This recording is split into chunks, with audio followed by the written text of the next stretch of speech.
2, vamos analisar. O caso número 2, a máquina térmica de Carnot sobre índice linha. A máquina térmica de Carnot sobre índice linha funciona como refrigerador térmico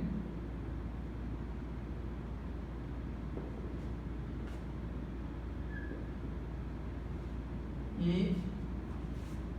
estamos invertendo os papéis. Aqui a máquina térmica de Carnot sobre índice linha funciona como motor térmico e a máquina térmica de Carnot principal funciona como refrigerador térmico. Aqui nós estamos invertendo os papéis, de modo que a máquina térmica de Carnot sobre índice linha funciona agora como refrigerador térmico, ao passo que a máquina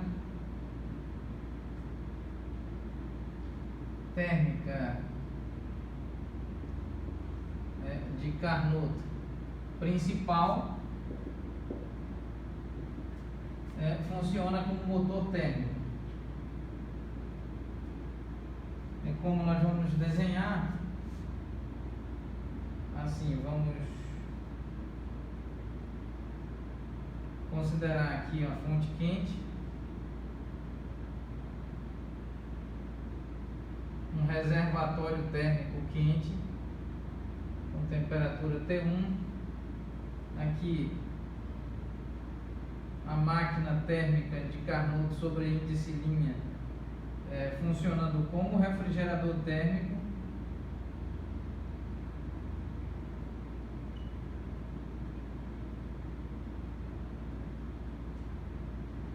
isso aqui conectado, recebendo um trabalho W com uma máquina de Carnot principal funcionando como motor térmico.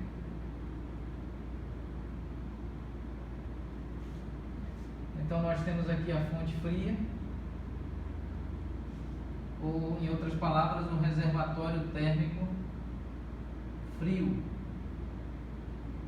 com temperatura T2, onde T1 é maior do que T2.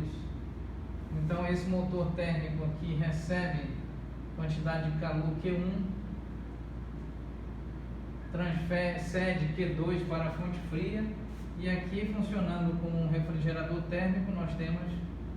Q2 sobre índice linha e aqui Q1 sobre índice linha. Muito bem, e o trabalho sendo gerado pelo motor térmico e transferido para o refrigerador térmico. Nesse caso, nós temos que, com base no primeiro enunciado já demonstrado na aula anterior, na aula imediatamente anterior a essa, no primeiro enunciado que compõe o teorema de Carnot, onde nós mostramos que essa letra eta grega minúscula denominada eta, indicando aqui o rendimento da máquina térmica de Carnot maior ou igual ao rendimento da máquina térmica qualquer, que no caso aqui em particular é uma máquina térmica de Carnot secundária. Então aqui nós podemos exatamente admitir que a máquina térmica que funciona como refrigerador, a exemplo do enunciado, né? Então o rendimento da máquina térmica de Carnot sobre índice linha, ou seja, da máquina térmica secundária, é maior ou igual ao rendimento da máquina térmica de Carnot principal, que funciona como motor térmico. De modo que nós temos então esta desigualdade é válida para esse caso 1, esta desigualdade é válida para o caso 2, ambas estão fundamentadas, por assim dizer, consubstanciadas pela primeira parte do teorema de Carnot, ou seja, o enunciado número 1, o primeiro enunciado. Então se nós considerarmos, não é, esse caso em que a máquina térmica qualquer é uma máquina térmica de Carnot secundária, com esse sobreíndice linha para diferenciar da máquina térmica de Carnot principal, então observando essas duas desigualdades, essas duas desigualdades são válidas se e somente se os rendimentos, ou seja, essas grandezas que representam rendimentos, são rigorosamente iguais. Pois se é a primeira, vamos tentar aqui. Então, se nós temos o primeiro resultado, rendimento da máquina térmica de Carnot principal é maior ou igual ao rendimento da máquina térmica de Carnot secundária, e também essa desigualdade é válida, bem como é válida esta outra desigualdade, rendimento da máquina térmica de Carnot secundária com sobreíndice linha maior ou igual ao rendimento da máquina térmica de Carnot principal. Então, esses dois resultados são iguais, eles são válidos, concomitantes e simultaneamente válidos, se somente se, né, a única possibilidade, se esse é maior ou igual a esse e este com sobreíndice linha maior ou igual ao outro, então a única possibilidade dessas duas desigualdades serem válidas é se o rendimento da máquina térmica de Carnot principal for igual, necessariamente igual ao rendimento da máquina térmica de Carnot secundária. Melhor explicando, então, aqui, rendimento da máquina térmica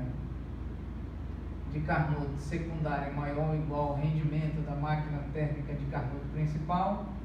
rendimento da máquina térmica de Carnot principal maior ou igual ao rendimento da máquina térmica de Carnot secundária. Essas duas desigualdades são válidas se somente se o rendimento da máquina térmica de Carnot principal for rigorosamente igual ao rendimento da máquina térmica de Carnot secundária. Isso implica no segundo, então demonstramos o segundo enunciado, o qual compõe o teorema de Carnot, a saber, o segundo enunciado afirma que se nós considerarmos duas máquinas de Carnot, ambas submetidas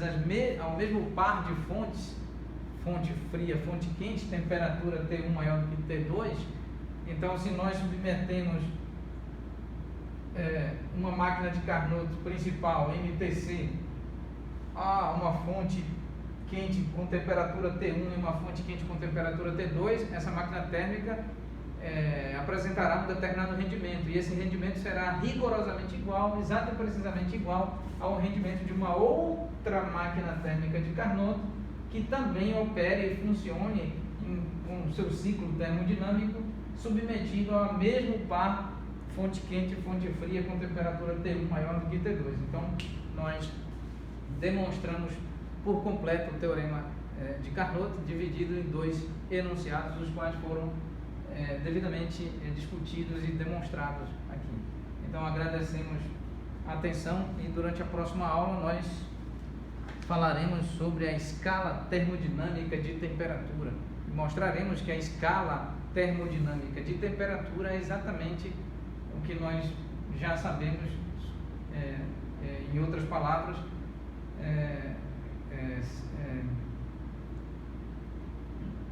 refazendo a fala, a escala termodinâmica de temperatura é exatamente o que nós,